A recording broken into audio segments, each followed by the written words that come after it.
سلام به همه شما هموطنای خوب و باصفا. عرضم به حضور شما که 37 سال پیش خمینی گور به گور شده گفت اقتصاد مال خره.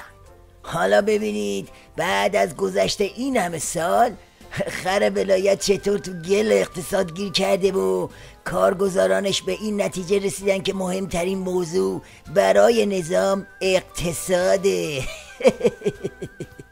محور سخنان معاون اول رئیس جمهور در همایش سفرا هم اقتصاد بود. آقای جهانگیری گفت در مقطع کنونی هیچ موضوعی برای کشور مهمتر از عبور از چالش‌های اقتصادی نیست. معاون اول رئیس جمهور با تاکید بر اینکه باید اقتصاد کشور به صورت جدی به حرکت درآید گفت برای تحقق این امر نیازمند رشد اقتصادی هستیم تا فرصت‌های شغلی ایجاد کنیم. از این تعارف‌های کشکی که بگذاریم میرسیم به اصل مطلب که همون رشد اقتصادیه، همون که تو نظام منفی و زده بابای آخوندار رو در ورده، همون که وضعیت رو انفجاری کرده و دلواپس و دلارامو به هول و بلا انداخته. حالا بریم ببینیم شیخ فرید چطور میخواد این اقتصاد داغونو رشد بده. رئیس جمهور گفت برای رونق اقتصاد کشور به حرکت سریع نیاز است. آقای روحانی در جمع سفیران و رؤسای نمایندگی‌های ایران در خارج از کشور گفت معرفی ظرفیت‌های ایران به سرمایه‌گذاران خارجی و تسهیل ارتباط بخش خصوصی مهمترین وظیفه سفراست. رئیس جمهور از پایه‌های سیاست‌های اقتصاد مقاومتی را درونزا بودن و برونگرا بودن اقتصاد برشمرد و افزود سفرا می‌توانند در زمینه برونگرا بودن اقتصاد فعالیت‌ها و نقش بسزایی ایفا کنند. درونزا و برونگرا دیگه چه سیغایه؟ مگه خامنه نگفت که اقتصاد باید اقتصاد مقاومتی باشه؟ خب پس این آش شلقلم کاری که شیخ فرید داره تدارک میبینه چه ربطی به اقتصاد مقاومتی عظما داره؟ یکی بیاد یه دو جمله بگه بفهمیم منظور این شیخ فرید چیه؟ صفار هرندی: دشمنان امروزه قصد انفجار و ترور بزرگان ما را ندارند. هدف آنان این است که ذهن و دل مقام مسئول را تصرف کنند و این بلا را سر قائم مقام رهبری آوردند. بعد از چند ماه از برجام وفور و گشایشی نمی بینیم.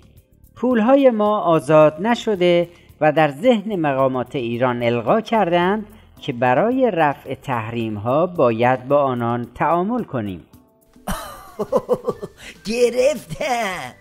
اقتصاد مقاومتی عظما خودش یه بادمجون کبابیه که هر کی از راه میرسه کشک خودشو بهش میماله و میزنه تو رگ. حالا شیخ فری هم برای اینکه عظما رو خر کنه یه اقتصاد درونزا میگه، اما بعد با برونگرایی که بهش اضافه میکنه میره تو خط آویزون شدن به غرب و سرمایه گذاری خارجی. با وجود بیش از 10 میلیون نفر تحت پوشش سازمان‌های حمایتی کمیته امداد و بهزیستی، 6 میلیون متقاضی کار که برای زندگی آبرومندانه و شرافتمندانه در تلاش هستند، دغدغه‌های ما را ببینید. دعوا برای سهم بیشتر در مقامات سیاسی و قدرت سیاسی با استفاده از کدام جایگاه؟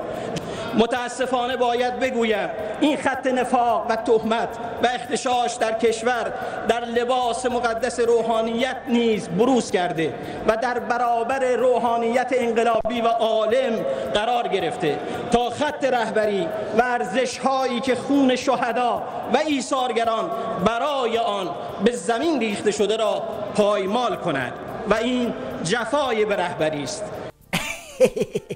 بله، دعوا همون دعوای همیشگیه. منظور خامنه از اقتصاد مقاومتی فرو کردن خرطوم سپاه تو اقتصاده. منظور شیخ فری از اقتصاد درونزا و برونگرا بده بستون با غربه. جفتشون دنبال پر کردن جیبای گشاد خودشونن، اما خبر ندارن که ملت حقشون رو از حلقوم این آخوندا بیرون میکشن. بله، این خط و این نشون خواهیم دید.